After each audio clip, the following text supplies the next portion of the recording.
네, 지금부터 광주민주포럼 5월 20일 3일차입니다.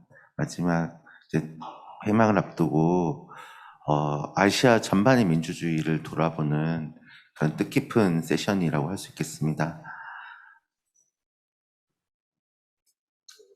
오늘 세션에서 그 아시아의 민주주의를 전망한다는 제목으로 오늘 2시간 동안 아시아 각국에서 오신 발제자분들의 발제를 듣고 난 후에 또 캄보디아, 태국, 미얀마 이렇게 세 국가는 4시부터 별도의 온라인으로 어떻게 이 민주주의에 관련돼서 연대하고 발전시켜 나갈 것인가를 토론하는 또 분할 토론 세션도 연이어 진행됩니다. 그래서 오늘 참여하신 분들께서는 발제도 들어주시고 또 후속되는 또 그 각 국가별의 민주주의 세션에도 참여해 주시면 감사하겠습니다. 이번 세션에 사회를 맡은 저는 국제민주연대의 나현필 사무국장입니다. 뜻깊은 세션에 저를 사회자로 불러주신 5.18 기념재단과 광주민주포럼 측에 먼저 감사 인사드립니다.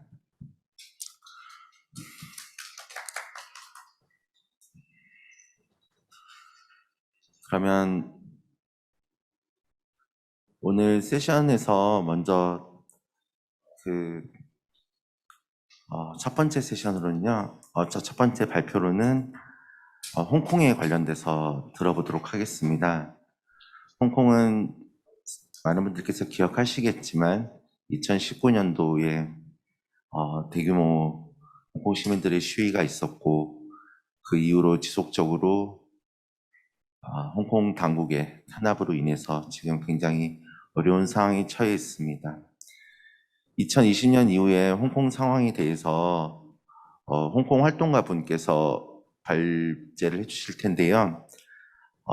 저는 이제 개인적으로 지금 발제하신 홍콩 활동가 분을 알고도 있고 또 너무너무 사실 보고 싶었던 분인데, 근데 말씀드렸듯이 홍콩 당국의 탄압 이런 과정으로 인해서 이름조차도 지금 민주포럼에서 본명을 밝힐 수 없는 그런 사정인 거 참여하신 분들께서 이해해 주시면 좋겠습니다. 그럼 첫 번째 홍콩 활동가의 발표를 듣도록 하겠습니다. 큰 박수로 맞이해 주시기 바랍니다.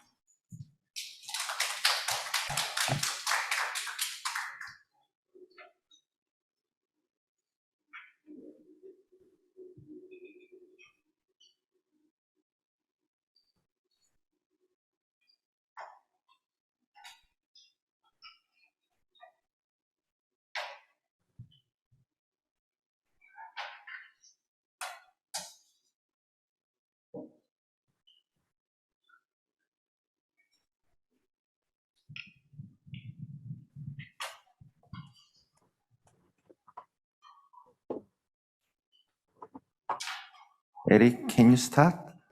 Oh, yes. Good afternoon, my friends in Korea, my friends in Gwangju, and good morning, good evening to everyone who are joining today online. I am Eric. I'm very glad to be invited to this democracy forum. I met many of you here 2 years ago or 3 years ago when we were in Hong Kong and when we were in Seoul. And I'm happy to meet you again. I was an activist in Hong Kong in the previous years, and now I am an academic on Hong Kong law and politics and human rights. And today, I would like to share with you the experience of Hong Kong now with regards to democratic development and human rights in Hong Kong. And I'm sure my friends in the conference room have prepared my slides, so I don't need to share my slides, I guess. And perhaps we can begin with the first slide.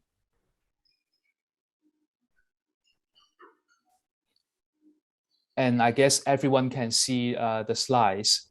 here. So I would like to begin with the recent arrest of 5 pro-democracy leaders in Hong Kong. They include, in the middle, Cardinal Sen, a Catholic cardinal, and he is now 90 years old. And besides him, on the right-hand side are 2 former lawmakers. One is a human rights lawyer, Margaret Ng, and other is at the end, at the right second is Sid Ho, a former lawmaker now in jail. On the left-hand side is scholars in cultural studies, and then it is a activist singer called Dennis Ho. Oh, can you see my slides now? Please let me know if you can see my slides. I can see it in the chat room.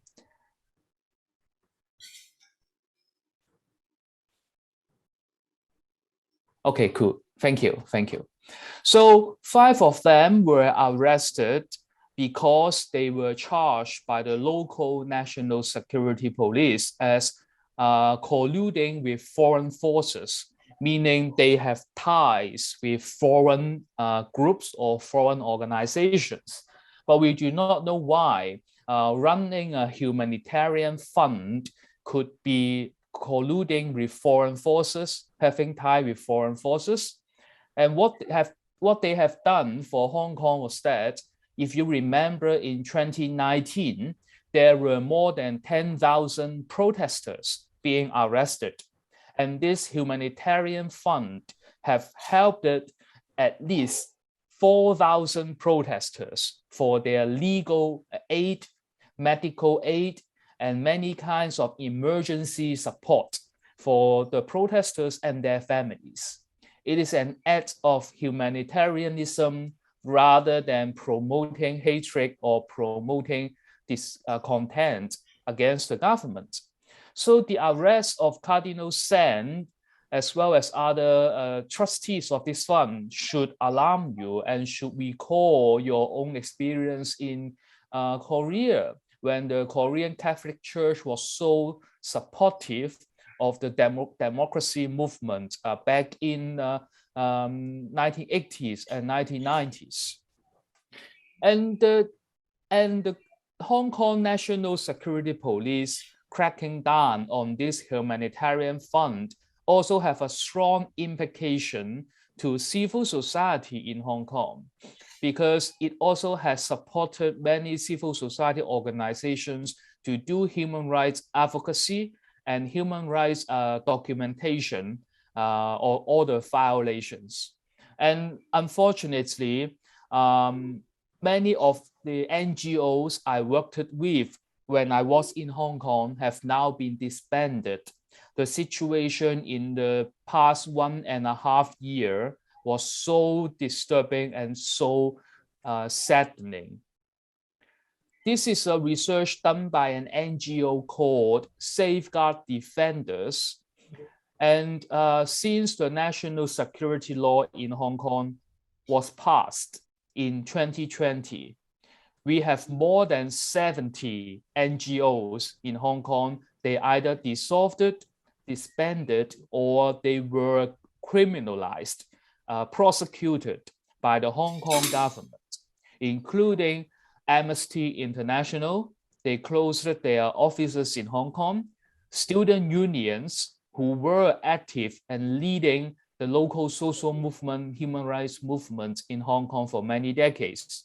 And trade unions, the Confederation of Trade Union, which is the largest trade union alliance in Hong Kong. And of course, my group, the Civil Human Rights Front, it was disbanded after a loss of political pressure from government media and national security police. And the disbandment and the dissolution of Hong Kong civil society is a big backsliding of Hong Kong's democratic movement and human rights movement. It was because before the national security law in Hong Kong was imposed in 2020, civil society has a lot of open and free civic space. Because Hong Kong has the rule of law, NGOs trust we have judicial independence, that NGOs are happy, we're happy to register in Hong Kong to act according to the law and act independently. And we believe Hong Kong had the rule of law and has most of the human rights protections according to the ICCPR, to the international human rights laws under the United Nations. And we used to think the government, although it was not fully democratic, like in Korea or in other Asian countries, but it was still accountable to the society, to the public at all. But after the national security law was imposed in Hong Kong, between 2020 and 2022, excuse me, we have seen the law gave a lot of power to the police to investigate NGO activists and to search and to freeze the access of NGOs in Hong Kong without a warrant, without the agreement of the court. And by now, we have nearly 200 political, nearly 200 individuals, activists, and NGO leaders were arrested, including trade union leaders, including Catholic Cardinal Sen, including young activists like Joshua Wong. They are all pending for trial. We have more than 100 political prisoners. They haven't been tried. They haven't been tried. They haven't been convicted, but most of them are now in jail because the court denied their bail and they have to stay in the jail until they have their trials. And many of them have been in pre-trial detention for more than 1 year. So this was a very disturbing phenomenon, and civic space in Hong Kong became much more diminished. We used to feel that Hong Kong has free press and free speech. Newspapers criticizing the government would not be arrested. People who publicly blamed or insult government officials would not be challenged or would not be prosecuted. But now it is not the case. The government used many legal tools to arrest ordinary citizens for making public speeches against the government. We have recently union leaders in Hong Kong being charged with sedition by publishing a cartoon book, a comic book, a children's book about their rights to protest. And the government saw that is inciting hatred against the government. And we also have individuals who disagree with the government policy on COVID pandemic and the government policy on vaccination.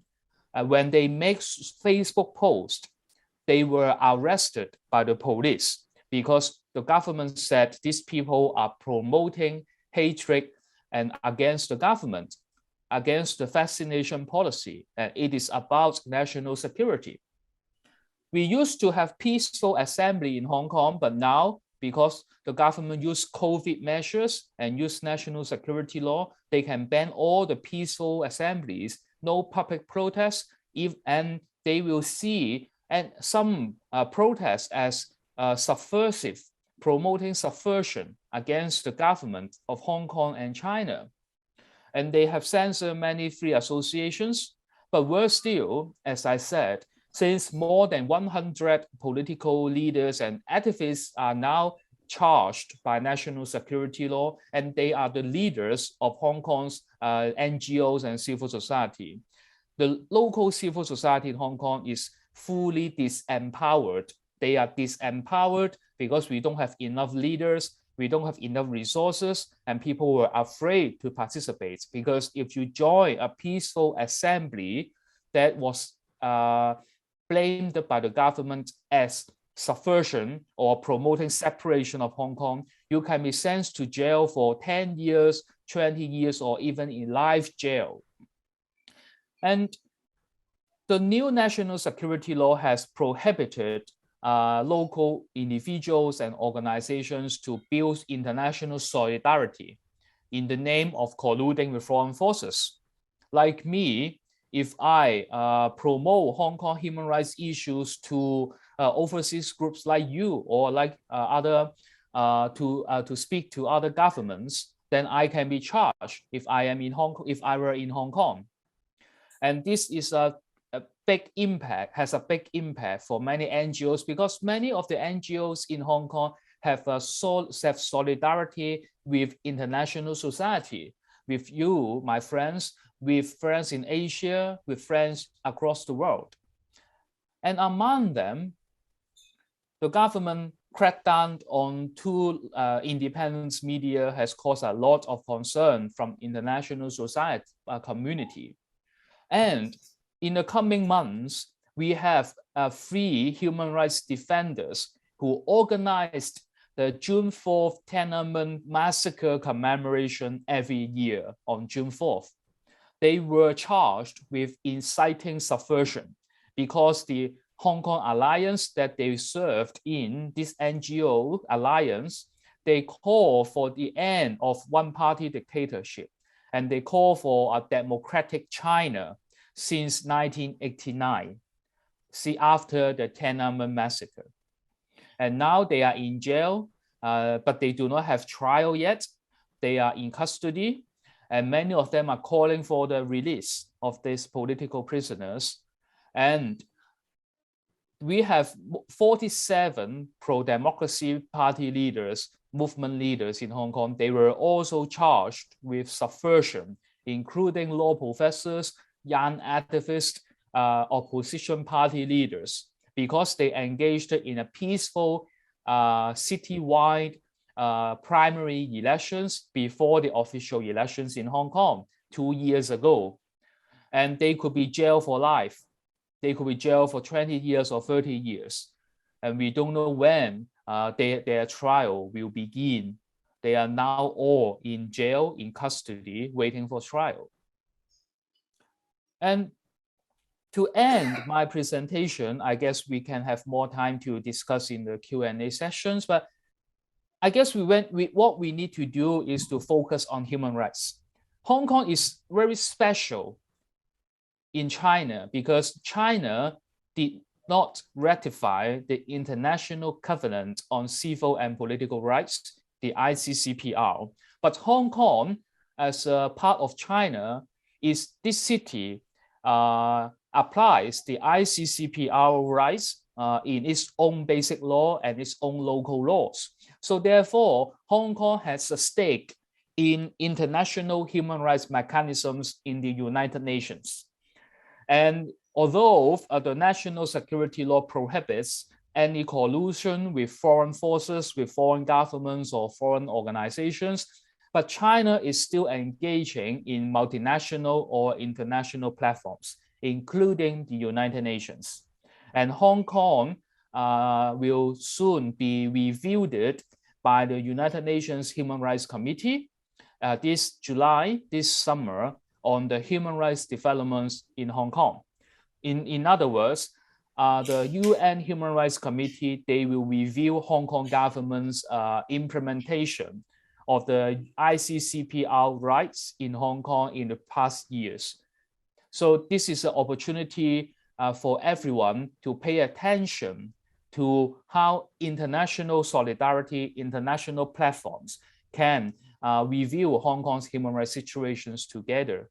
And I hope you will still pay attention to Hong Kong, because the human rights issues in Hong Kong is not alone. Hong Kong used to be read as an important experiment for realizing human rights and democracy in China. Now it seems it doesn't work in the short term. although Hong Kong has a strong legacy of human rights protections and democratic movement for 3 decades, for 30 years. But now we are having a big challenge. So I am not asking you to do anything for Hong Kong, but I'm asking you to pay attention and to support Hong Kong in your own way. So thank you very much, and I look forward to exchange further with you in the later session today. Thank you.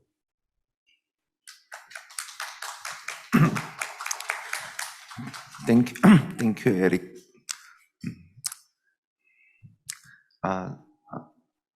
Please visit Korea again, especially 광주.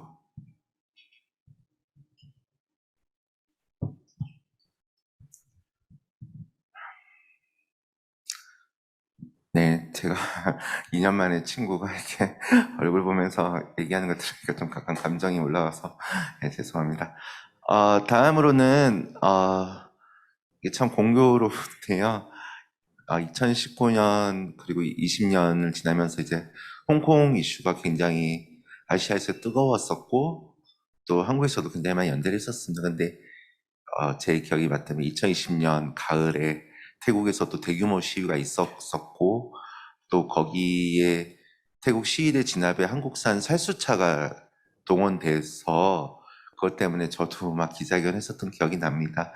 근데 오늘 이 자리에 너무 이렇게 귀한 손님이 오셨습니다. 태국 출라롱콘대학교의 판딧 찬로차나킷 교수님께서 직접 오셔서 태국의 민주주의에 관련된 발제를 직접 해주시겠습니다. 프로페서?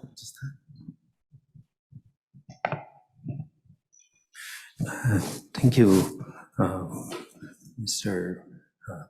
And I'd like to read my paper that I prepared for this event.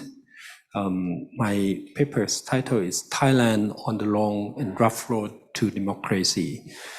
First section, looking back on 2021, a year like no other. Thailand has been under military junta from 22nd of May 2014 until the promulgation of 2017 Constitution on 5th April 2017. The junta government called for a general election on 24th of March 2019. The Constitution architects make sure they design that during the first 5 years, the Senate could be able to vote for Prime Minister. Such transitory provision thus guarantee the transition of General Prayut Chan-o-cha from Prime Minister in an authoritarian regime to the Prime Minister in a competitive authoritarian. Despite the fact that the junta's party were not able to gain a majority in the House of Representatives, General Prayut Chan-o-cha became the Prime Minister again with unanimous vote from the Senate, along with votes from the small political parties. When the Constitution Court dissolved the Future Forward Party on 21st February 2020, his leadership was confronted with new challenges from Future Forward supporters, the Thai youth, together with those from the pro-democratic wing, who feeling how unjust it was. They have risen up against the Prayut regime, regardless of the COVID-19 pandemic. They still are fighting for the government and demanding for a new constitution, monarchy reformation, and the abolition of the Senate, and calling for a new general election. Protests and clashes in the central Bangkok and other major cities have become a normal sight. According to the Thai Lawyers for Human Rights, an independent organization, in the year 2020 was the year of protest, ceiling breaking, and political lawsuit. Incidentally, the call for monarchy reform remains a taboo in Thailand, where one is not supposed to talk openly about the monarchy for fear of its lèse-majesté law. However, the Thai youth movements have openly questioned the role of the newly crowned king. As a result, the leaders of such youth movements have been charged with lèse-majesté and violation of national security laws. The youth's call for monarchy reform is considered to be an action tantamount to that of breaking the ceiling.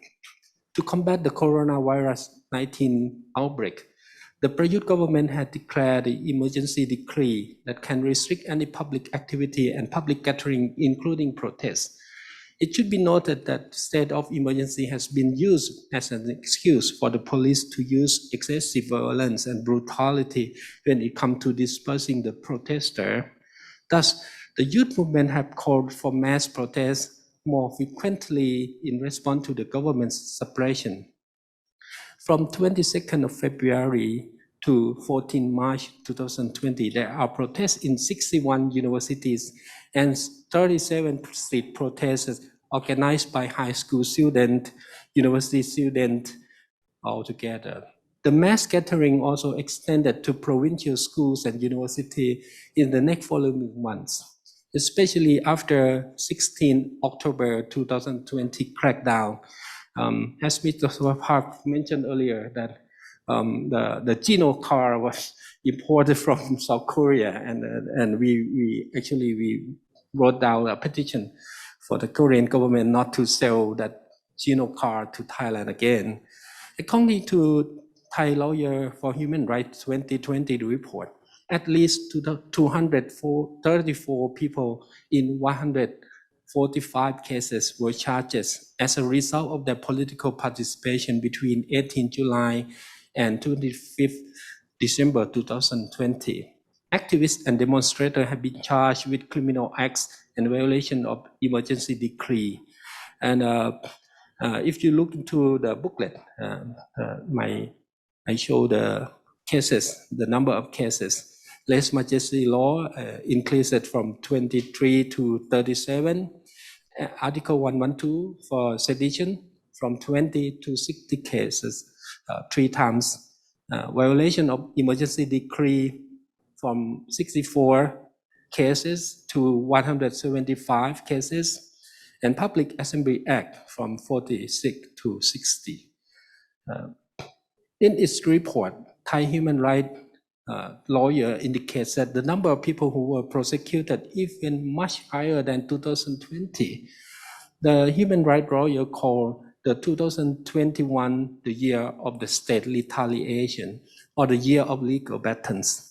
From 18 July to 25 December 2020, the number of cases increased to 980 cases, and at least 1,747 individuals have been prosecuted.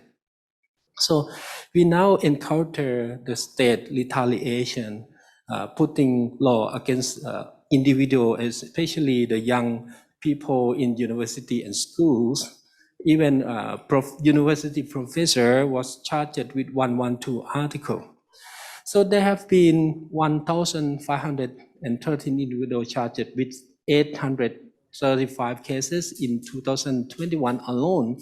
The leading members of student movement have been accused of violation of emergency decree and numerous lese majesty cases. Notably, for example, Anon Nampa, the recipient of Gwangju 2021 Human Rights Award, and 24 cases, Chadupat Bunpatararaksa, the recipient of Gwangju 2017 Human Rights Award, and 19 cases against Parit Chiwarap, and Panasaya has 24 cases.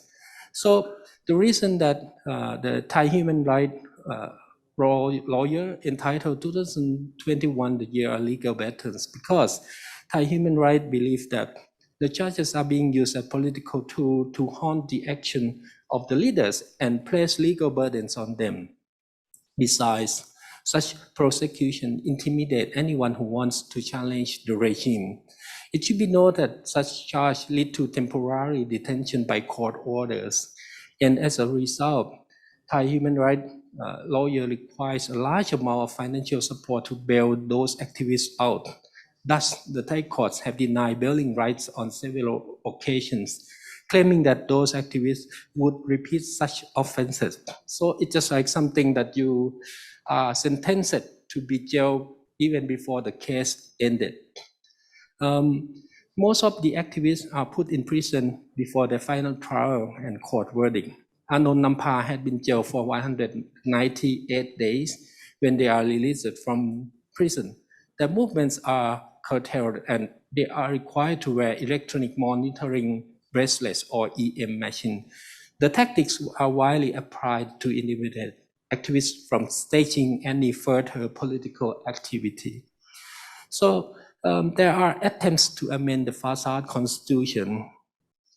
It said the constitution 2017 was designed in such a way to prevent the opposition parties from gaining majority in the House of Representatives. At the same time, the constitution was also designed to prevent the Pheu Thai party or former Thai Rak Thai party from being the largest party in the House and forming a single party government. Even Palang Pracharat party, the junta's own party, also suffered such political design. Both government and its opposition wish to have a constitution amendment. There have been 14 drafts on the constitution amendment that went to the National Assembly sessions. 13 charters was proposed by representatives from both government and opposition parties, while another draft was submitted by People's Coalition. In June 2021, the National Assembly's first reading passed only the government's draft from 13 drafts. The draft will bring the two ballot system back, and therefore it must pass other two readings to become effective. The draft went through the readings and was submitted for royal approval and published in the Royal Gazette on November 2021. The first constitutional amendment will apply to the next general election. And as a result, the number of representatives directly elected in the constituency of the House of Representatives will increase from 350 to 400. And the number of party list representatives will fall from 150 to 100. The new electoral system will be changed from a single ballot system to a two ballot system.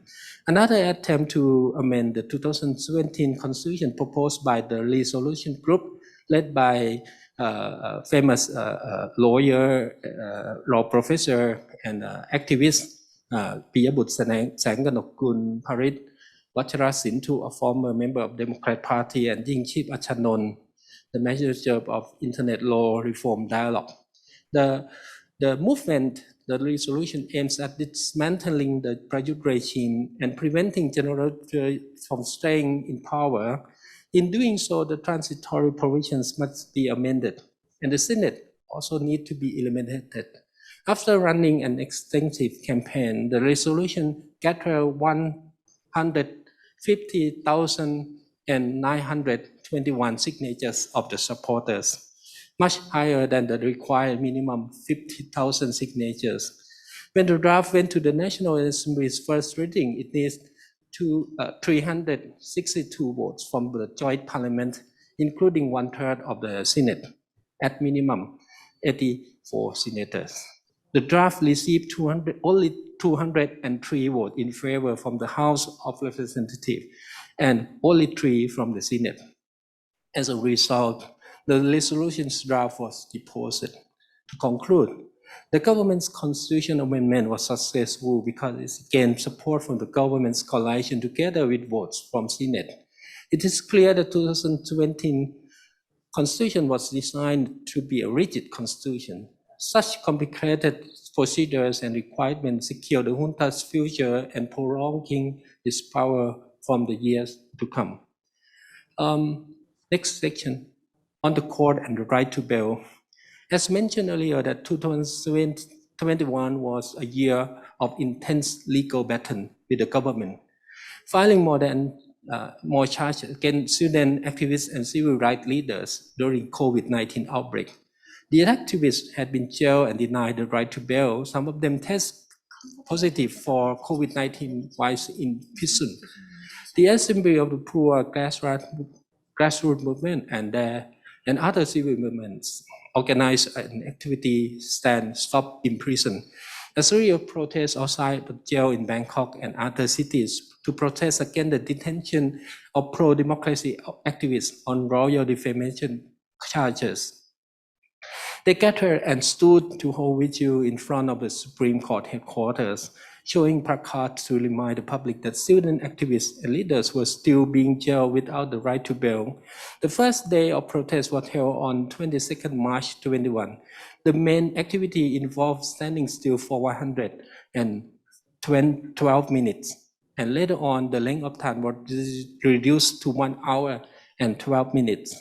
Both figures refer to Article 112 on the Criminal Code on lèse majesté. The student activists and protest leaders have been charged.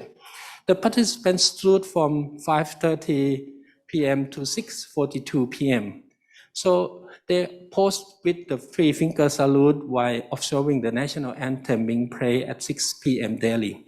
The standing protest soon spread and was organized in prominent cities like Chiang Mai, Ubon Ratchathani, Ayutthaya, and Khon Kaen.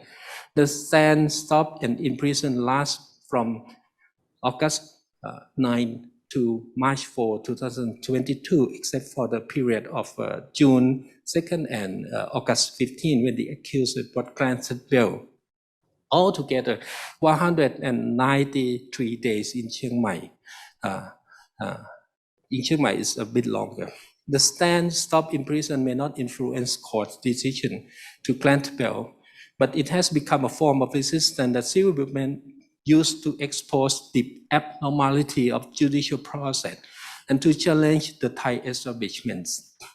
The last section, prospects and challenges. To find a path to reconciliation, two challenges are waiting ahead.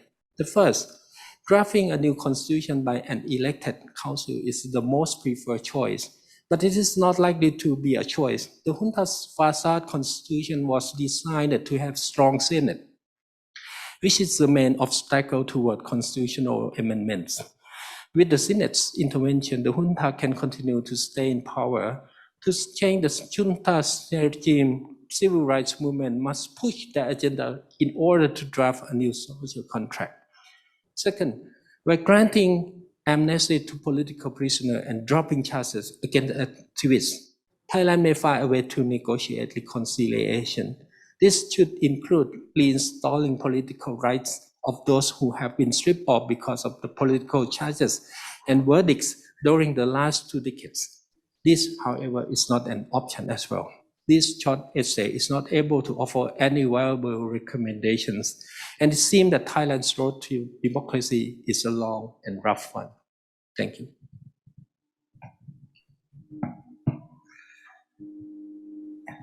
Thank you, Professor.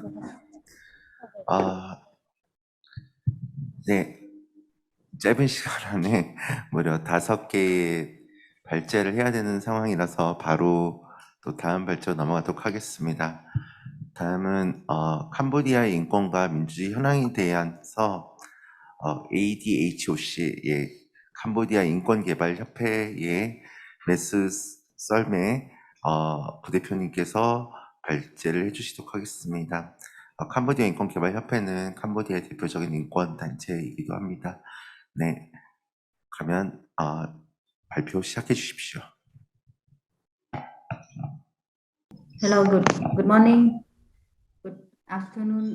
Apologize for the confusing of time zones in Cambodia, as we had 2 hours different. And I would like to share. Can I share the screen here? Okay. First of all, I would like to introduce myself. I am Salme, Deputy Head of the Human Rights Section, and I would like to share for like around 15 to 10 minutes here. The first, I would like to share related to ADHOC.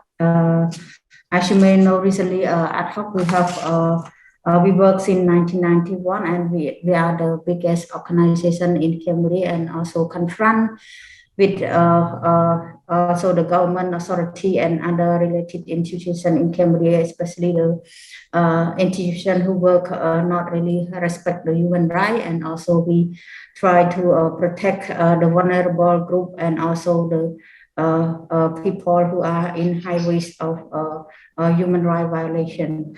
And our vision is we want to see the society that respect the human rights and the rule of law. Our mission to educate and empower the people to realize and defend their right, and advocate the government to representative to work for a better government and to respect the human right. And also we work recently for more than 30 years already. And second, I would like to share some context related to human rights and democracy in Cambodia. Third, share a little bit concern about Cambodia situation, and also the last point related to recommendation. And also welcome for some question or comment or some other additional information or sharing after this. So related to the Cambodian context, as Cambodians continue to suffer from the wide range of human rights concern, which such work yet to be done in terms of like we need to promoting and protecting the human rights and enhancing the independence of jurisdiction to ensure the separation of the power, and also need to ensure that the state institution of desire and capacity to respect and ensure the enforcement of the law. And also the systematic lack of human rights protection across the borders is stem for the issues such as impunity, shortcoming in the rule of law, slow legal and judicial reform, and corruption. So it is all these issues still happening and keep continue to happen in Cambodia. And such issues continue to hamper democracy, in turn hiding situation and develop and they reduce the poverty in Cambodia. As well as in the context of human rights is the royal government of Cambodia failed to fulfill its duty to protect the human rights and promote democracy after the communal election in 2017. As you may know that the CNLP is the biggest anti-party in Cambodia. Has been dissolved, and also some independent media also was cracked down by the government, and undermining of fundamental freedom keep going, and some restriction related to the civic space for civil society and independent body also very limited for them to conduct or implement any activity. And in 2018, the CPP also like they secure 125 National Assembly seats, but as Cambodia it becomes the one state party. So the election was destroyed as even they do the formal election in 2018, but it have been destroyed as we can see and notice from the independent and also especially the expert related to human rights. They found that we are not enjoy the fundamental freedom recently in Cambodia, because we can say it is the plural party in the paper, but the reality is not. It's only one party recently in Cambodia. And in February 2019 and 2020, we noticed related to EBA trade scam that the EU also noticed and withdraw the 20% of EBA reduction from Cambodia. So it is one sign that the person who really the victim is the vulnerable, and especially the Cambodian people, not the government, but it is to notice to the world, also the international, to be keep your eye watch and also keep pushing for the better world, especially related to human rights and democracy around the world.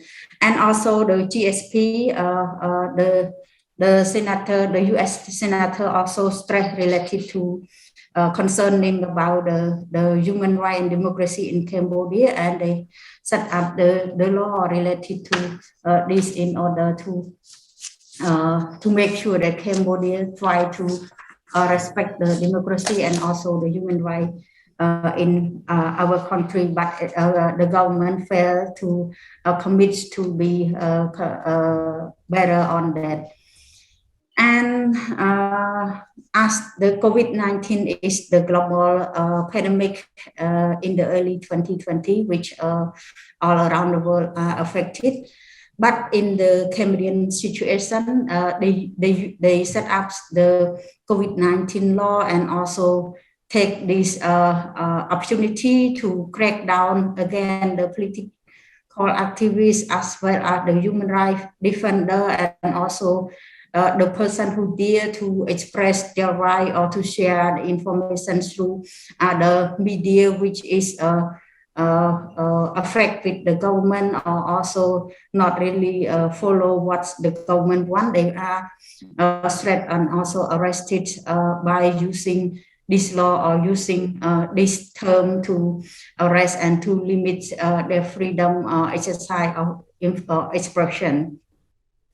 And they also set up the state emergency law in April 2020, and this even give the authority to further power to suppress and exercise the human right, especially the human right defender in Cambodia.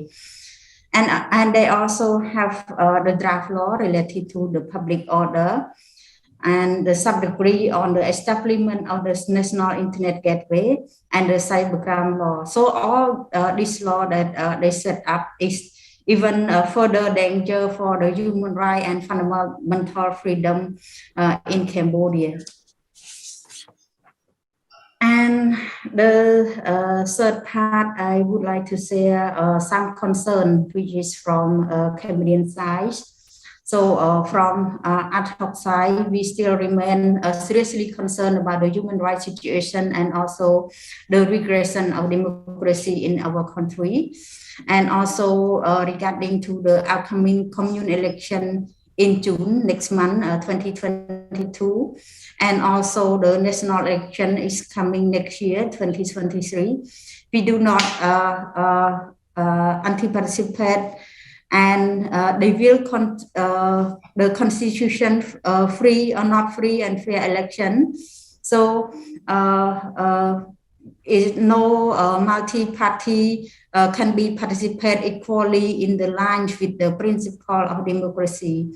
And also some notice from the UN Special Rapporteur is also concerned about the election environment in 2022 and 2023, which may take place without the existing of available or any independent or opposition party. So it is also their concern. And related to online criticism of the royal government of Cambodia related to COVID-19 response, they lead to arrest and prosecution with the opposition or dismissed voice, frequently subject to the pre-trial detention and also imprisonment and also forced into exile. And another concern related to the human rights defender, the government critic political opposition is continue to be harassed and arbitrarily detained. So three of ADHOC staff and two former of ADHOC staff still keep harassing by the court, and they even now they are in the situation is still like they keep going with the court process by sending the letter, questioning, asking, and threat. So recently, it's the big concern for human rights defender and for the political party and also the person who are interested with the anti-party. So they are always harassed by the government. And the last part for the recommendation, ADHOC and the civil society done at the beginning, we don't want to join or endorse the NHRIs, the National Human Rights So this part we does not want to join because we didn't see any independent space for this body, but we will consider for the other consultation after the election, after the commune election or national election. So this recommendation, it should be very closely monitored by the international as well. And another recommendation, we would like to request to all detained activists, government critics and political opponents should be immediately and also unconditionally released with full reinstatement of their political right. We further implore the authority to end all acts of harass against them and their family members. So we urge this for not only the politician activists, but also their family, because their family outside the prison and their children as well. So they should not harass or threat or follow by the authority. And also the signatories to the Paris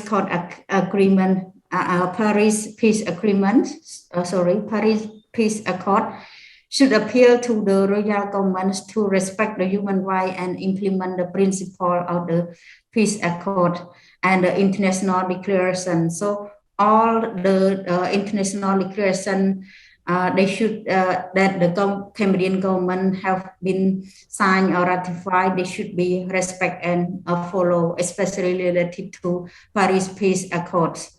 That some countries are the party who sign and also to accept this. So they should be pushed for implementation and pushed to follow this. And another recommendation, we urge to drop all politically motivated charge against civil society figure and grant political rights to all opposition politicians without discrimination. And CSO should be permitted to gather and join coalition with one another without legal constraint. So we recommend this because recently even the CSO activity, we are work independently, we are work for the vulnerable group, we are work to protect the victim, but we still we still harassed by the government by using the court and using the authority to follow us all the activity and also like taking photo of all our activity and follow some activity very closely as well.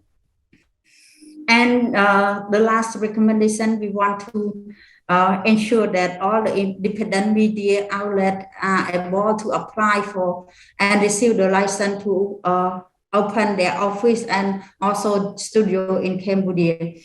As you may know that some independent media are not allowed and even they shut down the office and don't allow to have a license in Cambodia. So for this, it is all for my presentation, and I make it short because I hope to welcome for some question and also sharing from all participants here. And thank you for the organization preparation team and also the organizer here. Thank you. 네, 감사합니다. 큰 박수 부탁드립니다. 사실 캄보디아가 한국 언론에서 많이 관심을 못 받고는 있지만 계속해서 참 많은 악법들도 통과되고 또 사실상 아까도 발제해서 일당 독재가 지금 되고 있다는 곳이어서 이게 심각합니다. 근데 문제는 바로 이 캄보디아가 현재 아세안 의장 국가를 맡고 있는 또 그런 현실이 이제 앞으로 이제 바로 발제하실 우리 이상국 교수님의 미얀마 관련돼서도 연결이 되는 것 같습니다. 이제 다음 순서는 이상국 연세대학교 교수님께서 미얀마 민주주의 재건설의 도전과 과제라는 주제로 발표해 주시도록 하겠습니다. 교수님 15분 시간 부탁드리겠습니다.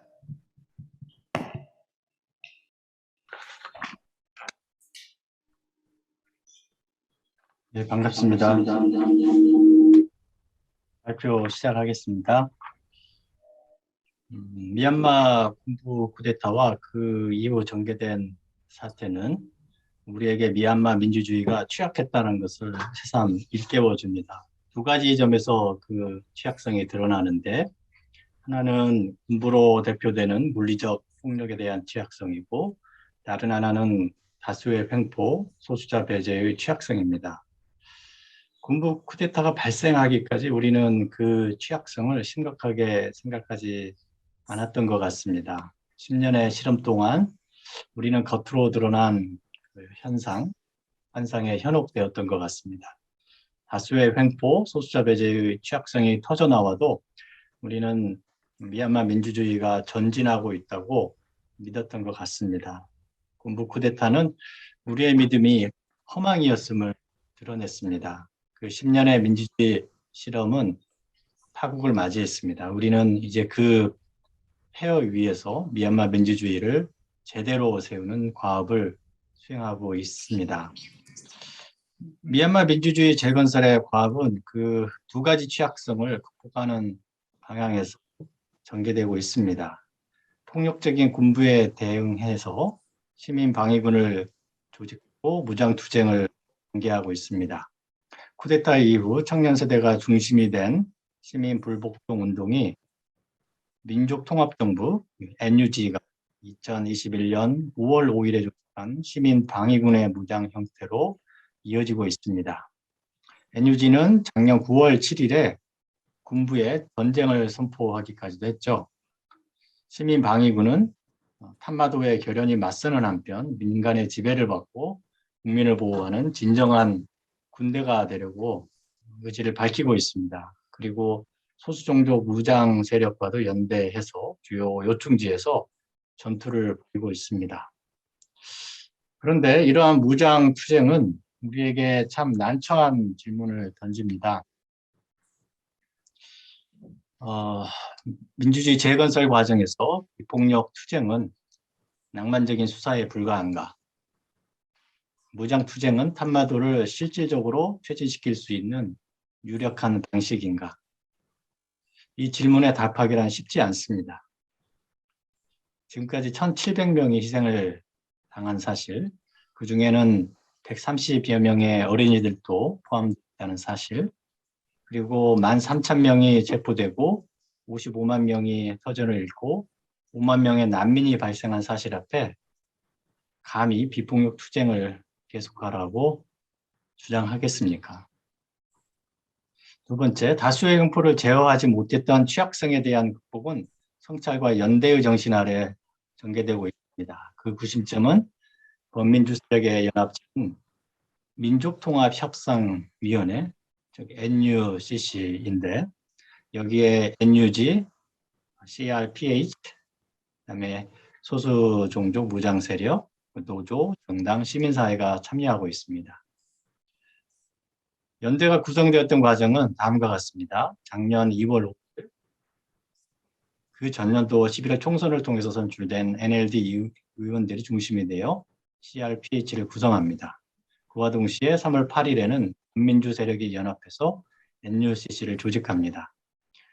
NUCC 내 협의를 거쳐서 3월 31일 CRPH는 군부가 주도하여 제정한 2008년 헌법을 폐지한다는 선언과 함께 연방민주주의 임시헌법을 발표합니다. 이 헌법에 기초해서 임시정부를 할 수 있는 NUG가 4월 16일에 구성됩니다. 임시헌법에는 연방민주주의 건설을 핵심 목표로 담고 있습니다. NUCC가 중심이 되어서 그간 NLD 정부에서조차도 소홀히 했던 소수종족의 권리에 대한 인정을 임시헌법에 담았습니다. 예컨대 소수종족 언어를 공용어로 인정한다는 조항이 담겨 있습니다. NUG는 로힝자 사태에 대한 반성과 더불어 그들과 공존하는 방식을 천명하기도 했습니다. 그러나 여전히 NUG 내는 물론 NUCC 내에서도 로힝자 당사자와 실질적인 협력이 이루어지지 않고 있다는 점, 그리고 일부 소수종족은 여전히 NUCC와 거리를 두고 있다는 점, 또한 이익 세력이 된 일부 소수 종족 군부를 통제하기 어렵다는 점은 숙제라고 할 수 있겠습니다. 사실 다수 대표자의 근간을 둔 미얀마의 민주주의가 로힝자 학살을 부추긴 점을 부인할 수 없습니다.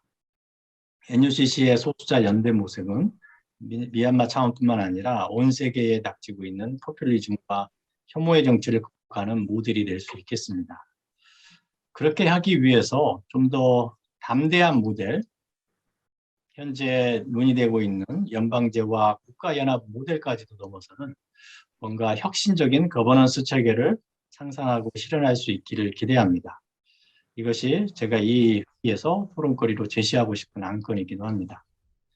여기서 한 가지 아이러니는 군부가 다수 대표제를 막을 방도를 찾고 있다는 것입니다. 소수 세력 보호라는 명분이 엉뚱하게 전유되고 있는 것이죠. 쿠데타 장본인인 민 아웅 흘라잉은 작년 8월 1일 과도 정부의 수장으로 취임하면서 2023년 8월에 선거가 치러질 것이라고 언급을 했습니다. 그러면서 다수대표제의 폐단을 시정하는 차원에서 다당제 비례대표제 쪽으로 선거법을 고칠 뜻을 내비쳤습니다. 쿠데타를 일으킬 당시에는 1년 뒤에 물러나겠다고 했는데 그 약속을 번복해서 1년 더 늘린 것이죠. 그러나 이것은 익숙한 셈법입니다. 1988년 항쟁을 진압하며 등장한 신군부는 1990년 NLD의 대승으로 끝난 선거 결과를 뒤집으면서 헌법을 기초한다는 작업을 한다는 명목으로 군부 주도 아래 국민회의를 구성하여 철저하게 군부의 이익을 보장하는 방식으로, 즉 의회의 25%를 군에 할당하고 내무부, 국경부 등 주요 부처는 군부가 장관을 맡는 것으로 2008년에 헌법을 제정하고 2010년 10월에 선거를 치렀습니다. 1988년 쿠데타 이후 거의 20년 동안 신헌법을 기초한다는 명목으로 시간을 끌면서 통치를 해온 것입니다. 이번에도 비슷한 상황이 전개될지 모르겠습니다. 여러 의견을 모은다는 핑계로 헌법 개정 결정을 마냥 지연시키며 군부 통치를 이어나갈 가능성이 있습니다. 설령 약속대로 2023년 8월에 선거가 치러지더라도 2025년과 2020년 선거 패배의 학습 효과로 NLD의 독점을 막고 군부 후원 정당의 이익을 상당하게 보장하는 방식으로 선거법과 헌법을 개정할 가능성이 큽니다. 군부가 다수 대표제 폐단을 시정하고 나서는 상황은 역사의 희극이라고 할 수 있겠습니다. 한편 이것은 군부가 실제로 민심을 잃어서 적어도 선거라는 제도에서 소수자로 전락했다는 것을 드러냅니다. 2021년 2월 쿠데타는 몰락한 군대가 다른 게임을 만들어서 자기 존재를 회복시키려는 발로라고 해석할 수 있겠습니다. 저는 군부가 뭔가 믿는 구석이 있어서 쿠데타를 일으켰다고 생각합니다. 바로 그 믿는 구석이란 바로 나라를 구한다는 정당성이라고 생각을 합니다. 특히 원심력이 강했던 초기 탈식민 국민국가 건설 과정에서 그 정당성에 기대어서 군부는 정치에 개입을 했습니다. 그러나 군부가 깨닫지 못한 점은 정당성은 화석과 같은 것이 아니라 시대에 따라서 새롭게 구성된다는 점입니다. 저마다의 시대는 저마다의 과제를 안고 있으며 그 과제를 해결해 나가는 과정에서 정당성을 확보해 나간다는 점을 과거의 시대와 계속 발을 딛고 있는 것이죠. 특히 2000년대 이후 정보통신혁명이 불러일으킨 새로운 문화 기운의 세례를 받으며 자유의 맛을 보고 성장한 세대들에게는 군부 쿠데타는 도저히 용납할 수 없는 폭포였습니다. 그렇게 시대의 흐름에 맞추지 못한 군부는 미얀마의 앞길을 방해하며 현 시대 통치의 정당성을 상실한 살아있는 과거의 유물이 되어버렸습니다. 남은 것이라곤 원초적 힘에 의지하는 것인데 그 끔찍한 폐해를 우리는 목도하고 있습니다. 또 하나 군부가 쿠데타를 일으키고 게임을 바꾸려고 한 것은 이웃 국가가 전례를 제공했기 때문일 것입니다. 태국 군부는 2014년 5월에 정정한 해소를 이유로 쿠데타를 일으키고 철저하게 군부의 이익을 관철하는 방향으로 선거를 치렀습니다. 그 결과 육군 총사령관 출신 브라이어 차노차가 총리가 되었습니다. 정도와 방식이 다를 뿐 아세안에서 어느 한 나라 떳떳하게 민주주의를 실현하고 있다고 내세우기 힘듭니다. 그럼에도 아세안이 2021년 4월에 미낭 홀라잉을 불러서 5가지 사항에 대해 합의를 이뤄낼 때 아세안의 결기가 느껴졌습니다. 특히 인도네시아, 말레이시아, 싱가포르는 미얀마 군부에 대해 단호한 태도를 견지했습니다. 그 합의안이 제대로 이행되지 않자 아세안은 2021년 10월 아세안 정상회의에서 군부 참석을 배제했습니다. 또 11월 아세안 중국 정상회의, 12월 아시아 유럽 정상회의에서도 군부는 초청받지 못했습니다. 그러나 올해 2022년 캄보디아가 아세안 의장국을 맡게 되자 상황이 돌변했습니다. 캄보디아 훈센 총리는 의장 자격으로 1월 7일 미얀마를 방문해서 미낭 홀라잉을 만났습니다. 훈사는 아세안 정상들 중 쿠데타 이후 처음 미얀마를 방문한 인사였습니다. 미낭 홀라잉은 훈센에게 5가지 합의 사항을 이행하겠다고 밝히면서 그 하나로서 소수종족 세력에게 휴전 그리고 정전을 제안했다고 언급하기도 했습니다. 훈센은 내전에 빠졌던 캄보디아의 화해와 평화의 이행 과정에 대한 경험을 당사자로서 민 아웅 홀라잉과 공유했습니다. 훈센은 캄보디아의 근현대사를 압축적으로 체화하고 있는 당사자로서 동병상련을 앓고 있는 미얀마를 남다르게 생각할 수 있습니다. 그러나 그 자신, 캄보디아의 현 민주주의를 질곡에 빠뜨리고 있는 당사자로서 미얀마의 민주적 가치를 전수한다는 것은 얼토당토 않는 것입니다. 오히려 훈센의 방문은 아세안이 작년의 결기와는 다르게 미얀마 군부를 파트너로 인정한다는 인식을 외부에 심어주었습니다. 더군다나 합의사항에 모든 당사자를 대화 상대자로 포함했음에도 군부는 훈센이 아웅산수치 등 NUG 인사를 만나는 것을 허용하지 않았습니다. 훈센은 미낭 홀라잉이 허용한 무대에서만 반쪽짜리 역할을 수행했습니다. 그리고 올해 3월 21일, 23일에는 5가지 합의사항의 하나인 아세안 특사단의 방문이 이루어졌습니다. 특사는 다름 아닌 훈센 정부의 외교장관을 맡고 있는 출락소콘이었습니다. 아세안 특사단은 다름 아닌 캄보디아 특사단, 아니 훈센의 특사단이었습니다. 아세안 특사단 역시 이번에도 군부가 허락하지 않아서 NUG 인사를 만나지 못했고 소수종족 세력도 만나지 못했습니다. 미얀마 사태는 작년까지만 해도 아세안 회원국들에게 민주주의에 대한 각성을 불러일으키고 그간 내정 불가사 또는 건설적 개입이라는 명분으로 회원국의 반민주적 작대에 눈감았던 행태를 돌이킬 수 있는 계기로 전환될 수 있었는데 올해의 행보로 보아서는 그것을 기대하기가 힘들 것 같습니다. 여기에 우리가 이 회의에서 다룰 또 다른 의제를 도출할 수 있겠습니다. 영내외 시민사회는 어떻게 아세안을 영내 민주주의를 책임지는 당사자로 변모시킬 수 있을 것인가? 우리는 어떻게 아세안을 넘어서서 영내 민주주의를 도모할 수 있을 것인가? 여기서 국제사회로 눈을 돌려볼 필요가 있겠습니다. 우선 유엔의 대응을 살펴보겠습니다. 유엔은 미얀마 군부의 반대를 무릅쓰며 NLD 정부 시절에 임명된 쪼모툰 유엔 대표부 대사를 계속 인정하면서 한편으로 군부가 임명한 대사의 신입장을 수용하지 않고 있습니다. 물론 중국 등의 반대로 쪼모툰 대사가 유엔 총회에서 미얀마를 대표하여 연설하는 기회는 주어지지 않고 있습니다. 유엔이 여러 한계점을 갖고 있음에도 쪼모툰 대사의 유임 그 자체는 국제사회가 군부에게 설 자리를 제공해 주지 않는 상징적 조치라고 할 수 있겠습니다.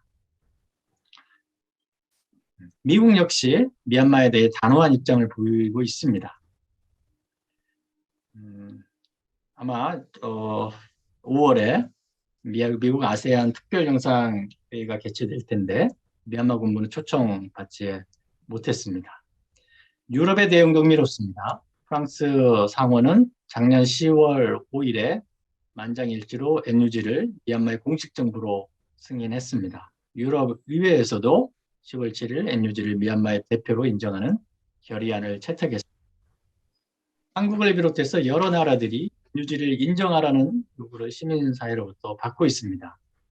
각국 정부 차원에서 선뜻 NUG를 공식 정부로 인정하기란 쉽지 않을 것입니다. 그럼에도 한국을 비롯한 여러 나라들이 군부에 대해 단호한 을 견지하고 또 각국 거주 미얀마 이민자들의 비자를 연장해주고 NUG 인사들의 활동에 직간접 편의를 제공하는 연대 정신의 발현이라고 평가할 수 있겠습니다. 한국 시민단체들은 쿠데타 발발 1주기를 맞이해서 미얀마 민주주의 투쟁에 계속 연대할 것임을 밝혔습니다.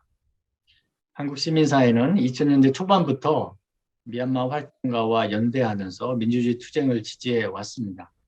그 둘의 연대에서 광주 정신이 핵심 가치였습니다. 광주 정신은 그 둘의 연대를 디딤돌 삼아서 아시아로 지경을 넓혔고 보편적 인권의 기치로 승화됐습니다. 10년의 미얀마 민주주의 실험 과정 중 로힝자 사태를 겪으면서 그 둘의 연대가 잠시 어긋나기도 했지만 다시 광주 정신을 되새기며 미얀마 민주주의 재건의 길로 함께 나갑니다. 저는 이 재건의 길에서 전혀 다른 상상력을 발휘하면서 새로운 방법을 모색해 보길 기대합니다. 제가 토론거리로 제시한 두 가지를 다시 꺼내 보겠습니다. 하나는 연방제와 국가연합 모델까지도 넘어서는 혁신적인 거버넌스 체계에 관한 모색이었고, 다른 하나는 아세안을 변화시키거나 그것을 넘어서 영내 민주주의를 도모하는 방법에 관한 모색입니다. 이 모색이 이번 세션과 다음 분과 세션을 통해서 활발하게 이루어지기를 기대하겠습니다. 이상 마치겠습니다.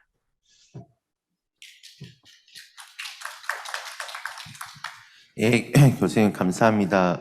이 세션에서 토론할 거리로 그 가버넌스에 대한 문제, 하나는 미얀마의 지원 다양한 소수민족이나 이런 부분들을 해결 방식으로서의 새로운 어떤 국가 가버넌스 체계, 또 하나는 아세안에 대한 또 아세안의 한계를 넘어서는 가버넌스 체계에 대한 그 제안을 주셨습니다. 이후 미얀마 분과 세션에서 이 교수님께서 주신 제안도 같이 논의되면 좋을 것 같습니다. 다음은 오늘 이제 마지막 발제입니다. 최근에 있었던 이제 필리핀 선거가 있었는데요. 저는 정말 이렇게 그 아시아 각국의 친구들이 어느 시점이 지나면 다 같이 페이스북 프로필이 다 검은색으로 바뀌는 장면을 주기적으로 계속 보고 있는데, 또 최근에는 우리 필리핀 친구들이 5월 9일 이후에 페이스북 프로필이 다 검은색으로 바뀌는 장면을 보고 또 마음이 참 안 좋았습니다. 이 발표는 조한나 까리뇨 선생님이 해주실 텐데요. 조한나 선생님은 2019년도에 광주 인권상 수상자이시기도 합니다. 네, 독재자의 아들 그리고 현도 스트롱맨의 딸이 집권한 필리핀의 전망이 어떻게 될지 우리 조한나 선생님 모시고 들어보도록 하겠습니다. 박수로 환영해 주십시오.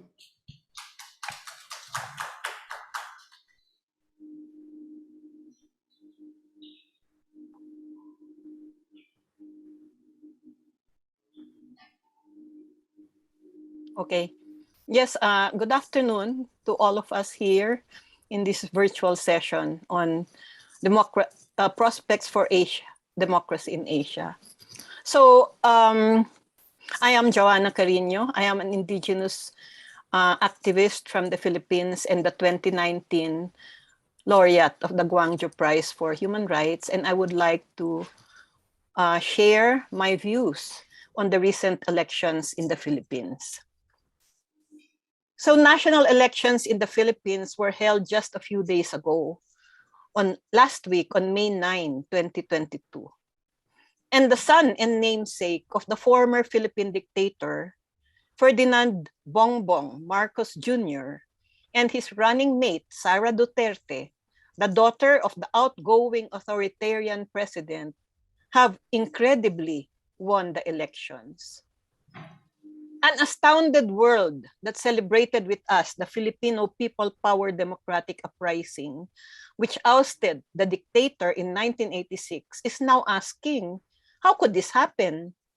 Have the Filipino people really forgotten the 70,000 people imprisoned, 34,000 tortured, and 3,240 extrajudicially killed during Marcos martial law?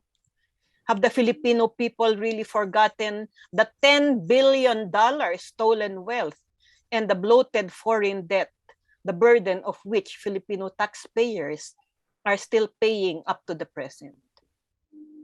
It will be recalled that the former Philippine dictator Ferdinand Marcos was ousted from the Philippines in an amazing display of people power in February 1986, after 14 years of brutal dictatorship and plunder of more than $10 million from the nation's coffers.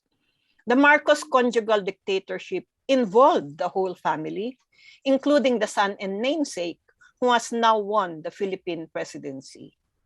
Marcos Jr. was conscripted as an officer of the Armed Forces of the Philippines. He was appointed as director of the Philippine Communications and Satellite Commission and was made vice governor, then governor of their home province, Ilocos Norte. He cannot wash his hands of the crimes against the Filipino people committed by the Marcos dictatorship, for which he has never shown any remorse nor made an apology. The explanation to that mystery of seeming historical amnesia is the failure of the Philippine educational system after people power in 1986 to teach the whole truth about martial law. It is certainly a question why the Corazon Aquino government, which was installed through people power and was a revolutionary government to start with, was unable to institutionalize the teaching about Marcos martial law and the people power democratic uprising. The other succeeding regimes after her also failed to do so, although her son, Benigno Noynoy Aquino III, during his presidency, did approve the passage of Republic Act 10368, the law providing for reparation and recognition of victims of human rights violations during the Marcos regime, whereby some 10,000 plus victims of martial law, including myself, received indemnification from the government. There is a scarcity of available factual and truthful material about Marcos martial law. The truth can be found only in not so accessible institutions, such as the Monument of Heroes or Bantayog ng mga Bayani, or in the very limited martial law museums and published material. Progressive academics at the university level do try to teach about Marcos martial law, but the audience is limited only to their students and has not reached the wider public. While the 1986 democratic uprising ousted a dictator, it did not result in the much needed structural changes in Philippine society. Many of the Marcos cronies and oligarchies were able to remain or return to power in the succeeding years. The human rights violators in the police and military were not prosecuted, but allowed to stay. Democratic socio-economic reforms, such as land reform and nationalist industrialization, were not instituted to improve the plight of the poor, landless, and unemployed who compose the majority of the Philippine population. Thus, while democratic space was temporarily restored in 1986, the economic crisis continued and has worsened through the years.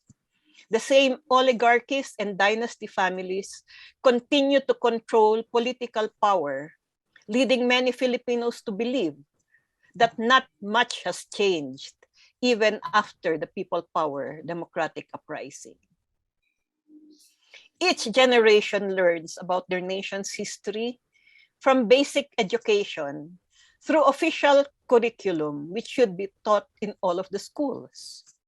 Absent the systematic teaching of knowledge about Marcos martial law in the Philippine educational system, succeeding generations have not been provided with the necessary grounding on that dark period in our nation's history.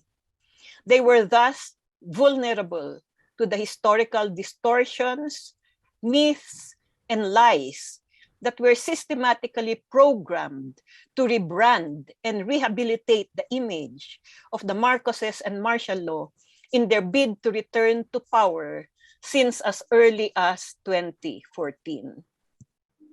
The Marcos family used their stolen wealth to employ an army of trolls to spread lies, myths, distortions, and false news about Marcos martial law. They created and published disinformation, especially on social media. Thousands of troll accounts on Facebook, YouTube, and TikTok churned out expensive and well-crafted videos extolling martial law as a golden age. During the campaign period, this troll army was used to relentlessly attack the opposition. 2021 Nobel Peace Prize winner, Filipino journalist Maria Ressa, has spoken about the insidious influence that the social media giants have allowed to flourish in their platforms by allowing the revision of history on social media before our very eyes. Recent studies by Avas have shown that these mega technology platforms are a threat to democracy in that they are able to spread hate and disinformation as to be able to actually influence the outcome of elections. In the European Union, officials and lawmakers have recently passed the Digital Services Act, a historic law that holds social media platforms accountable for the harms caused by their toxic algorithms. President Rodrigo Duterte himself was party to historical revisionism when he announced early in his presidency that Marcos was his idol and allowed his burial in the Heroes Cemetery. The president has even made statements that the stolen wealth was never proven, in contradiction to the fact that the Philippine government has been trying to recover the stolen loot, but only a fraction has been recovered so far.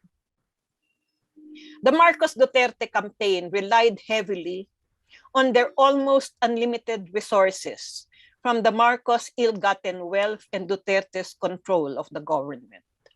They distributed campaign funds to get the support of many local officials. There have been reports of vote buying in their campaign sorties. Both of them refused to participate in any of the presidential and vice presidential debates, and therefore have not presented any comprehensive program of governance to the people. Ferdinand Bongbong Marcos Jr. and Sara Duterte have announced that they plan to continue with both of their fathers' authoritarian rule. They have been able to take advantage of the chronic crisis of Philippine society and disillusionment of the people with government to promise strongman rule as the solution. Already, the presumptive president has announced that the vice president will head the Department of Education. This will only compound the failure of the educational system to institutionalize martial law and human rights education. Educators are afraid that what might get institutionalized is historical revisionism instead. Both have signified their support for the continuance of the dreaded National Task Force to End Local Communist Armed Conflict, which has been the cause of so many human rights violations against civilians, such as extrajudicial killings, weaponizing the law with the filing of numerous trumped-up charges, torture, indiscriminate bombing and forced evacuations during the military operations, and vicious red tagging and terrorist labeling against all critics of the Duterte regime. The draconian anti-terror law of 2020 is now in effect under which the Anti-Terrorism Council can declare anyone as a terrorist and throw them in jail without charges for as long as 24 days. It is to be expected that with them in power, the Philippine government will refuse to cooperate with the International Criminal Court's investigation into the charges of crimes against humanity committed by the Duterte regime in his war on drugs and war on terror to allow the father to escape accountability. Character of Philippine elections. Elections in the Philippines has been characterized as being determined by guns, goons, and gold. Powerful political dynasties continue to use their huge resources and authority to maintain themselves in power from one election to the next. Spouses, siblings, and children just replace incumbents when it is their time to go, as shown by the Duterte-Marcos tandem now poised to assume power. Even the party list system, which was intended to give voice to the marginalized and unrepresented sectors of society, has been co-opted by dynasty families. They find this as a convenient means to buy their way to more seats in Congress. Electoral reform is badly needed to enforce the constitutional ban on political dynasties and bring the party list system back to its original intent. Serious questions have been raised regarding the independence of the Commission on Elections. The 7 persons who make up the commission are all Duterte appointees. The commission and bank did not act speedily on the cases for disqualification of Marcos Jr. from the presidential race, having been convicted for tax evasion, which should have permanently disqualified him from running for public office. The COMELEC released their decision to uphold his candidacy only after election day. Petitioners have now filed petition for certiorari at the Supreme Court on the COMELEC decision that should have been made way before election day, having such a profound significance on Marcos Jr.'s qualifications for the presidency. Election day was marred by numerous irregularities, like vote buying, disenfranchisement of voters, breakdown of vote counting machines, power failures, massive disinformation in social media, red tagging, and violence, which should all be investigated. Many continue to be suspicious of the possibility of widespread cheating in the national elections, through the automated electoral system, and would want to return to the system of manual voting. Elections has always been touted as an institutional cornerstone of democracy, but only if you have an even playing field and equal opportunities for all. Elections in the Philippines has only proven our flawed democracy. The opposition. The strongest opposition to the Marcos Duterte tandem was the team of Vice President Leni Robredo for President and Senator Kiko Pangilinan for Vice President. Although they lost the vote, they were able to inspire millions of Filipinos in the struggle for truth and good governance. The Leni Kiko campaign was able to unite a wide array of political forces of all colors and drew endorsements from a wide number of groups and social influencers. Among them, the schools, churches, artists, party lists, professionals, business, workers, peasants, women, indigenous peoples, Moro people, the youth. Their campaign rallies drew huge numbers of people, the largest of which was estimated at more than 500,000. The Leni Kiko campaign transformed into a people's campaign, reminiscent of the people power which ousted the Marcos dictatorship in 1986. There was a very high level of solidarity and volunteerism in the campaign, with supporters giving freely of their time, efforts, and resources. Among the most active volunteers were thousands of Filipino youth, brimming with idealism, enthusiasm, and creativity. The People's Campaign tried mightily to counter the lies and disinformation of the Marcos Duterte camp and waged a truth campaign against historical revisionism. But there was not enough time to correct all of the lies and distortions which have been spread through social media for decades.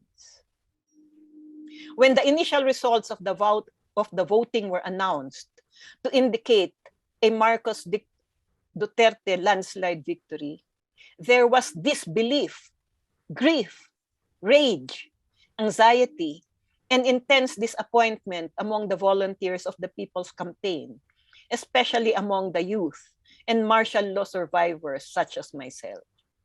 Many got so demoralized that psychosocial processes were needed and are still ongoing. There have been daily protests in many parts of the country rejecting a Marcos Duterte leadership.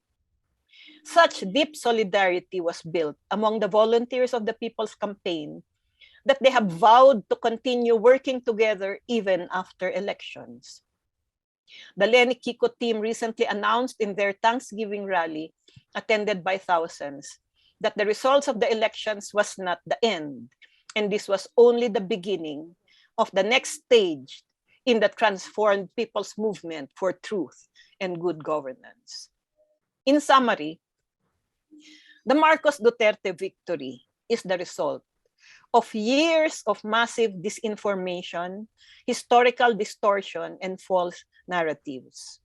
Systematic and state-sponsored vilification and repression of the opposition and administration critics, and an electoral system dominated by political dynasties and characterized by massive vote buying and other forms of cheating and irregularities. The winning team will likely continue with the authoritarian rule of their fathers. This does not bode well for human rights, peace, and democracy in the Philippines. Truly, human rights defenders in the Philippines are up for hard times in the years ahead under a Marcos Duterte administration. On the other hand, the opposition campaign has lit a flame that ignited a yearning for change among millions of Filipinos, and thus has arisen a people's movement for truth, justice, accountability, and good governance. Leni Robredo has said that this will be the biggest volunteer organization that the Philippines has ever seen.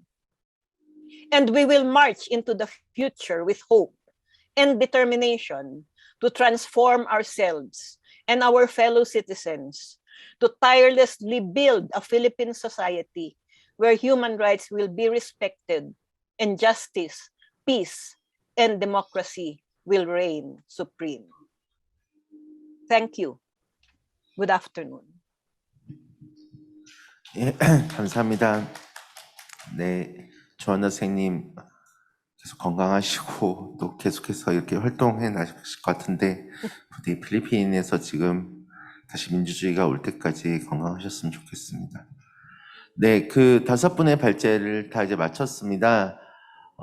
이제 그 토론이 있을 텐데요. 그 발제하신 선생님들 상호간에 하셔도 좋고 또 지금 참가하고 계시는 분들께서도 질문 있으시면 비디오를 켜시고 말씀해 주시거나 아니면 채팅창에 올려주시면 제가 또 전달을 하도록 하겠습니다.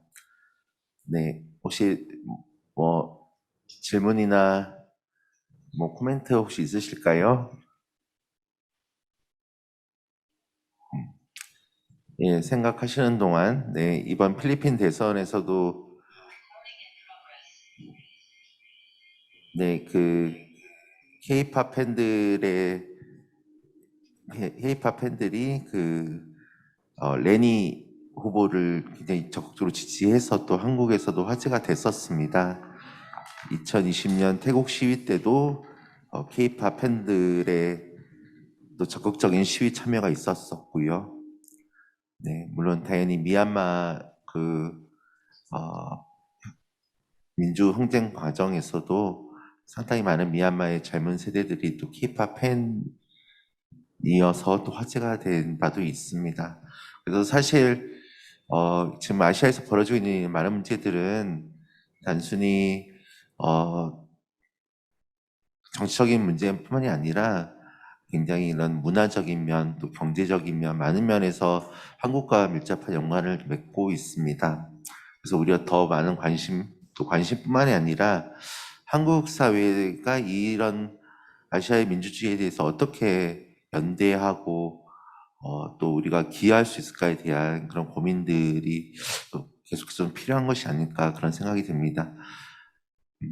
혹시 질문이나 토론 없으실까요?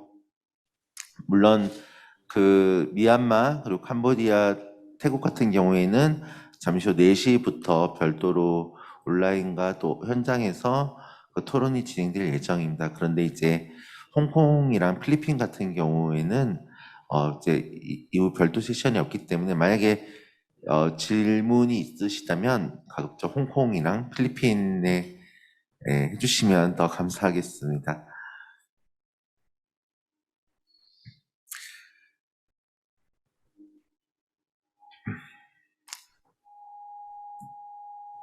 네, 홍콩 발표자분께 질문이 있습니다. 많은 NGO가 해산되고 있는 현재 개별적으로 활동하게 된 활동가들은 어떻게 연대를 모색하고 있는지 궁금합니다. 그리고 새로운 행정장관이 선출되었는데 경찰 출신한 점에서 우려가 큰 듯합니다. 새로운 행정장관 선출 이후 홍콩 시민사회가 더욱 염려하고 있는 지점은 무엇인지 궁금합니다. Could you Yes, answer? I get the question, so perhaps I can answer a bit. Thank you for your question. These are very important questions indeed. For civil society, it is true that many civil society organizations are now disbanded, and many activists are now either in jail or they are exiled from Hong Kong to many places, or they are remain in Hong Kong in a very low profile to avoid being arrested or being monitored by the National Security Police. So to continue their advocacy work, they are finding creative ways to connect with the local people. So first of all, activists who are still in Hong Kong, they are working underground and they are focusing more on social and economic inequalities and discrimination issues like gender, ethnic discriminations, gender discriminations, and LGBT rights. The government in Hong Kong is not yet sweeping out these activities, but we worried they would. But at this moment, I guess this is also a good contact point, because although the major political and liberal democratic issues cannot be publicly discussed now, but social justice, economic justice, equality issues are still important, are still able to be discussed in Hong Kong society. So this may be rooms for activists to continue their work and to connect with the people. But of course, second, there are many activists who are now no longer in Hong Kong, and many of them have ties with you, have ties with international trade unions or international human rights NGOs.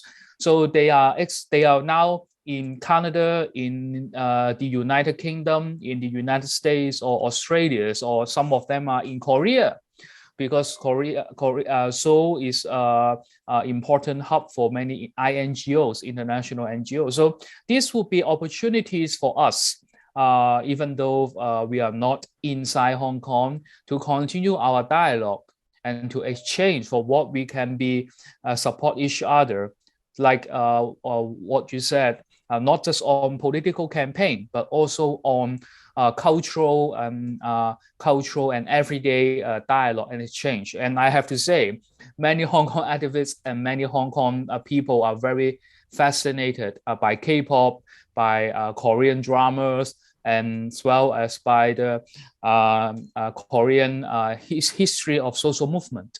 And the candlelight assemblies and the trade union protests in Korea were so inspiring to many people in Hong Kong.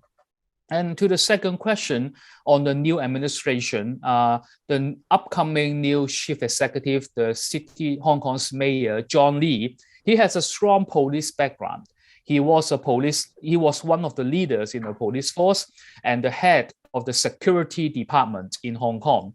So he is a guy to do national security. And he has already indicated that national security will be his priority. But we all know national security is an excuse. It's more about repression on anti-government activities and anti-government groups in Hong Kong. So that would be very challenging, and particularly people are now focusing on freedom of religion in Hong Kong, mainly because Cardinal Sen, as I said in my presentation, a very pro-democratic Catholic cardinal, he got arrested. He will appear in court in May for a minor offense, but in August, he will report to the police on bail about his national security crimes. So, and at the same time, many local Christian churches, including the Catholic Church, people were worried that they will be further controlled by the government, by law, by regulations, and they worry they will be like in the mainland China. And Christian churches in Hong Kong were supportive for pro-democracy movement for many decades, and they provide many humanitarian support as well as social support, social justice assistance to civil society for many decades as well. So I hope you can also continue to pay attention to what's going on in Hong Kong, particularly to civil society and to religious freedom, to free speech and free association in Hong Kong. Thank you. Thank you, Eric. 네, 질문이 하나. 네. 이상국 교수님이 발표하면서 토론거리로 두 가지를 제시를 했어요. 근데 그 부분은 이제 자세하게 설명하지 않고 그냥 넘어가신 것 같아서 그 부분을 좀만 더 설명을 한번 해주셨으면 좋겠습니다. 예, 제가 두 가지 토론거리를 제시를 했죠. 하나는 연방제와 국가연합 모델까지도 넘어서는 혁신적인 거버넌스 체계에 관한 것이었고, 다른 하나는 아세안을 넘어서는 것이었죠. 이게 제 발표문의 부제에서 제가 그걸 드러내기도 했죠. 국가 체계와 아세안을 넘어서자라는 부제를 붙였죠. 첫 번째 것부터 살펴보면 사실 지금까지 연방제를 중심으로 소수민족 문제를 풀려고 하는 시도가 있어 왔죠. 한계가 있었지만 헌법도 이제 그런 방식으로 군부가 주도했지만 뭔가 소수자를 아우르는 방식으로 흉내를 내면서 사실 개정을 해왔고, 또 뭐 NLD도 뭐 한계는 있었지만 또 어떤 목표, 그런 목표는 내세 왔던 것 같습니다. 그런데도 왜 이렇게 잘 안 될까? 왜 지금까지 거의 한 70년 가량 소수민족을 어떤 동반자로서 미얀마 연방 포함하려는 시도들이 왜 거듭 실패를 하고 있을까? 저는 좀 그 문제를 좀 근본적 다시 좀 생각해 봐야 한다, 이렇게 주장을 하고 싶은데요. 결국은 국가 체계, 국가 체계로서는 이 문제를 풀 수 없는 게 아니라 국가 체계라고 하면 뭐 연방제든 뭐 국가 연합이든 그러니까 국가 연합이 그래도 그 소수자의 권리를 최대한 보장하는 방식이죠. 국가들 사이에 뭐 연합이니까 거의 독립국가 수준으로 인정을 한다는 것인데, 사실 여전히 이제 국가 체계라는 점에서 연장선 보고 있어요. 그래서 그것까지도 넘어서는 혁신적인 거버넌스 체계가 필요하지 않나 이런 생각이 들고요. 이건 상상의 차원입니다. 상상의 차원인데 그래도 상상해보는 게 좋을 것 같아요. 그래서 어떤 상상을 해볼 수 있냐면 지금은 뭔가 영토를 갖고 있어야 국가로서 인정을 받게 되는데 그 영토를 벗어난 어떤 시스템, 그런 시스템을 좀 생각해 보면 어떨까 이런 생각이 들고요. 그 다음 복수주권에 관한 문제인데 복수주권이라고 하면 또 복수의 어떤 시민권, 성원권에 관한 문제인데요. 과감하게 개인한테 뭔가 결정권을 주는 방식으로 가버넌스 체계를 좀 구성해 가면 어떨까. 미얀마 안에서 그러니까 누구든지 복수의 구성권을 갖도록 하면은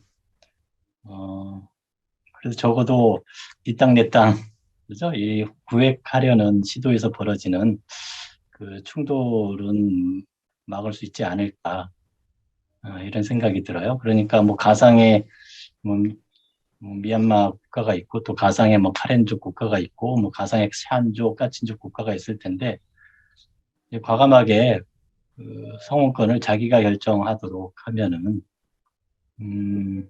그러면서 뭔가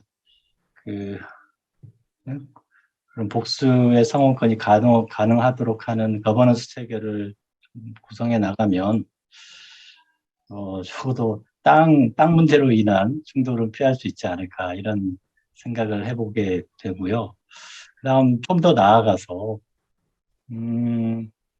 굳이 미얀마 그러니까 미얀마에 있더라도 설령 미얀마에 있더라도 어떤 유엔이 제시하는 성원권 또는 뭐 그런 성원권이 아직은 생각하기 어렵다면 뭐 한국이 주는 뭐 시민권 뭐 이것도 생각해 볼 수 있지 않을까 이런 생각을 해요. 왜냐하면 이게 전혀 상상의 차원이 아니라는 게 사실 우리가 데려오거든요.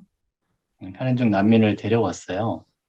태국 미얀마 난민촌에서 데려오고 그다음에 말레이시아에서 미얀마 난민을 데려왔어요. 한국뿐만 아니라 사실 대부분의 선진 국가들 미국, 호주, 캐나다, 그리고 유럽 국가들이 데려가거든요. 소위 재정착 난민 제도라는 포용 정책을 통해서 데려가요. 데려가서 시민 만들거든요.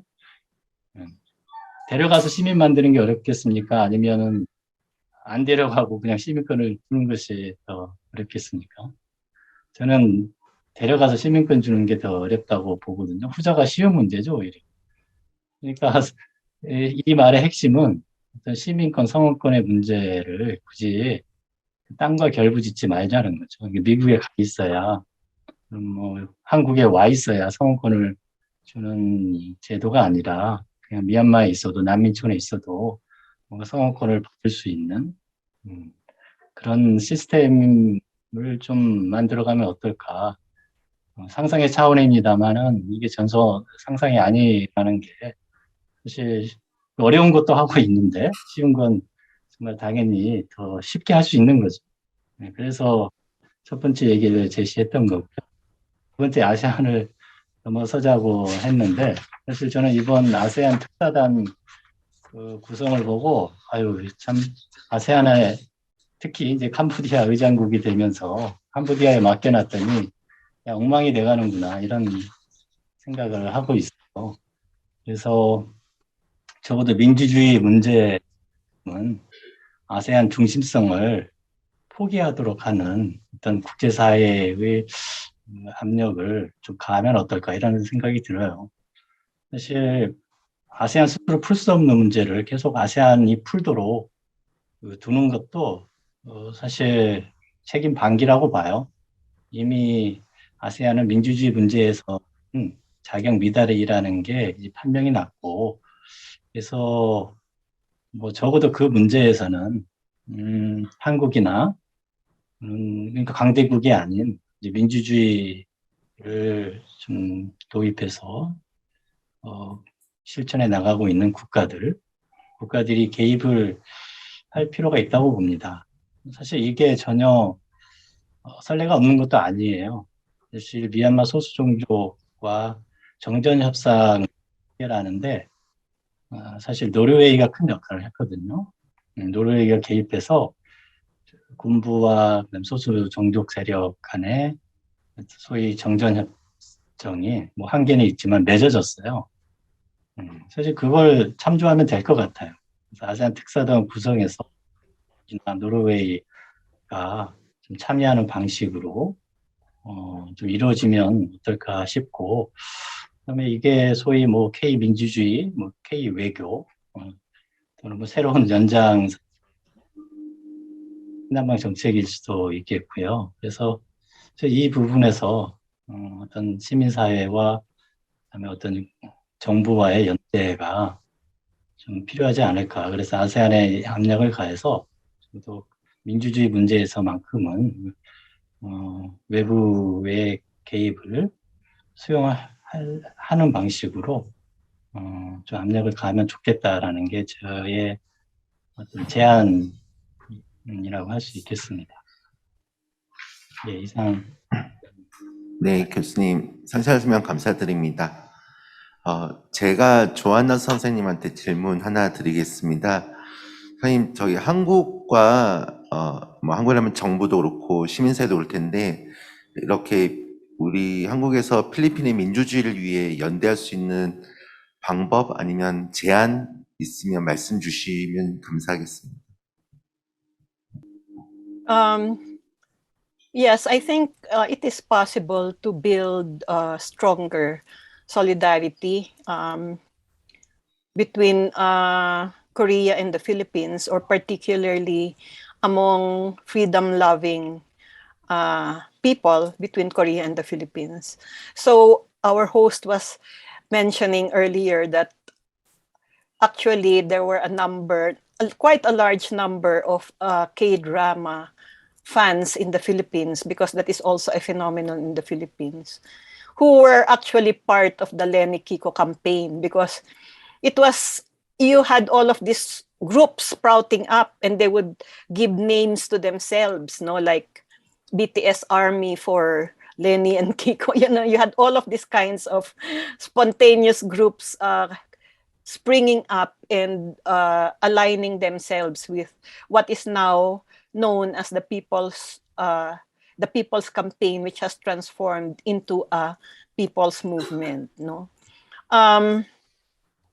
I think opportunities like this to speak here at the Gwangju Democratic Forum and to present the situation in the Philippines to a wider group of Koreans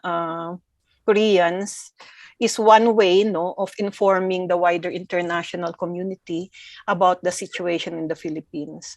So when I was in Gwangju to receive the Gwangju Prize for Human Rights in 2019, so I spoke not only in Gwangju but also for the the Korean Democracy Institution to young Korean students, and actually there was a great interest. There was a great interest in what is happening in the Philippines, because there are so many Koreans who come to the Philippines, and in fact, in many cities in the Philippines, particularly before the pandemic, there was quite a sizable Korean population. They come here to study, to learn English, etc. Like that. And I think that there is really that possibility. And I do know that there have been several Korean Filipino solidarity groups that have already been organized, and so I invite you to actually continue observing what is happening in the Philippines, but also to maintain contacts with human rights movements and groups in the Philippines so that you can be updated with what is happening there. Of course, we will always welcome international fact-finding missions. Even for these past elections, there was an international observer mission that tried to observe Philippine politics or the last elections, and they have come out with a report, which has detailed all of the irregularities and cheating that occurred in these last elections. And so international support and international pressure, I think, is really very important. And therefore, I think not only in this forum, but also continuing after this, especially as I know that we Philippine activists will be in for very difficult times, in the years ahead as we pursue, the never-ending struggle for human rights and peace. We hope that you continue to monitor what is happening in the Philippines, to speak out against human rights violations, to send support to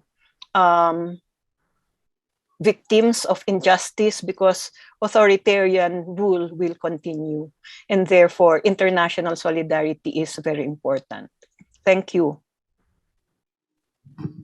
예, 감사합니다. 오늘 아시아 곳곳에서 이 세션에 참가하신 모든 발표자분들께 감사드립니다. 그리고 함께해 주신 모든 한국 참가자분들께도 감사드립니다. 이후 미얀마 그리고 캄보디아 그리고 태국 관련돼서 계속된 논의가 이어질 예정입니다. 그러면 이것으로 아시아 민주주의에 대한 전망 세션은 1부는 일단 마치도록 하겠습니다. 감사합니다.